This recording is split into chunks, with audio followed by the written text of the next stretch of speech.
श्री गणेश चतुर्थी व्रत की पौराणिक कथा के अनुसार एक बार भगवान शिव तथा माता पार्वती नर्मदा नदी के किनारे बैठे थे। वहां माता पार्वती ने भगवान शिव से समय व्यतीत करने के लिए चौपड़ खेलने को कहा। शिव चौपड़ खेलने के लिए तैयार हो गए, परंतु इस खेल में हार जीत का फैसला कौन करेगा, ये प्रश्न उनके समक्ष उठा तो भगवान शिव ने कुछ तिनके एकत्रित कर उसका एक पुतला बनाकर उसकी प्राण प्रतिष्ठा कर दी और पुतले से कहा, बेटा, हम चौपड़ खेलना चाहते हैं, परंतु हमारी हार जीत का फैसला करने वाला कोई नहीं है, इसीलिए तुम बताना कि हम दोनों में से कौन हारा और कौन जीता। उसके बाद भगवान शिव और माता पार्वती का चौपड़ खेल शुरू हो गया। ये खेल 3 बार खेला गया और संयोग से तीनों बार माता पार्वती ही जीत गईं। खेल समाप्त होने के बाद बालक से हार जीत का फैसला करने के लिए कहा गया, तो उस बालक ने महादेव को विजयी बताया। ये सुनकर माता पार्वती क्रोधित हो गईं और क्रोध में उन्होंने बालक को लंगड़ा होने, कीचड़ में पड़े रहने का श्राप दे दिया।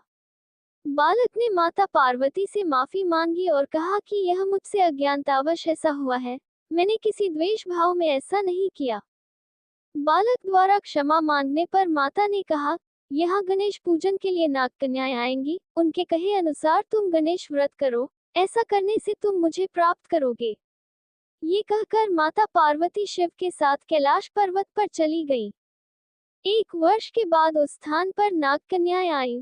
तब नाग कन्याओं से श्री गणेश के व्रत की विधि मालूम करने पर उस बालक ने 21 दिन लगातार गणेश जी का व्रत किया। उसकी श्रद्धा से गणेश जी प्रसन्न हुए। उन्होंने बालक को मनोवांछित फल मांगने के लिए कहा। उस पर उस बालक ने कहा, हे विनायक, मुझमें इतनी शक्ति दीजिए कि मैं अपने पैरों से चलकर अपने माता पिता के साथ कैलाश पर्वत पर पहुंच सकूं और वे ये देख प्रसन्न हों।